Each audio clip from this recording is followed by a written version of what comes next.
ចាប់ផ្ដើមខ្ញុំសូមគោរពទៅដល់លោកគ្រូអ្នកគ្រូនិងសិស្សានុសិស្សទាំងអស់ខ្ញុំឈ្មោះអ៊ូហាណារៀននៅថ្នាក់ទី 10B នៃសាលាសុវណ្ណភូមិទីតាំងទី 8 សាខាខេត្តបន្ទាយមានជ័យថ្ងៃនេះខ្ញុំពិតជាមានសេចក្តីសោមនស្សរីករាយខ្លាំងមែនទែនក្នុងការបកស្រាយនៅប្រធានបទនិងសំណួរជាច្រើនដែលពាក់ព័ន្ធទៅនឹងអាជីពរបស់ខ្ញុំដែលមាននៅក្នុងមុខវិជ្ជាប្រឹក្សាអាជីពដែលបង្រៀនដល់អ្នកគ្រូទឹកវង្វត្តដូច្នេះសូមលោកគ្រូអ្នកគ្រូនិងសិស្សានុសិស្សទាំងអស់រីករាយសន្តាប់នឹងការបកស្រាយរបស់ខ្ញុំដូចតទៅ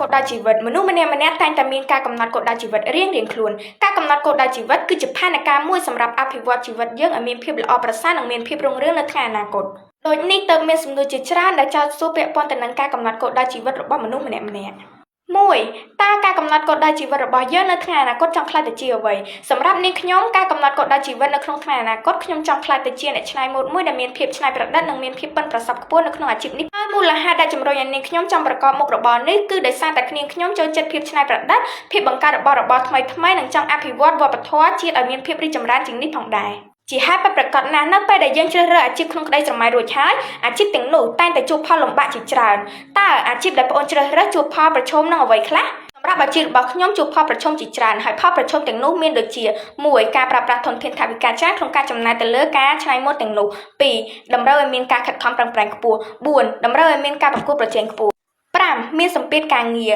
6គឺតម្រូវឲ្យមានទំនួលខុសត្រូវខ្ពស់ទៅលើការងារទាំងនោះប៉ុន្តែទោះអាជីពនេះជួបនឹងផលប្រឈមជាច្រើនយ៉ាងណាក៏ដោយខ្ញុំនឹងបដិញ្ញាចិត្តថាខិតខំប្រឹងប្រែងរៀនសូត្រនិងអភិវឌ្ឍខ្លួនឲ្យមានភាពរីកចម្រើនដើម្បីចាប់យកនូវក្តីស្រមៃមួយនេះនៅក្នុងថ្ងៃអនាគតរបស់ខ្ញុំ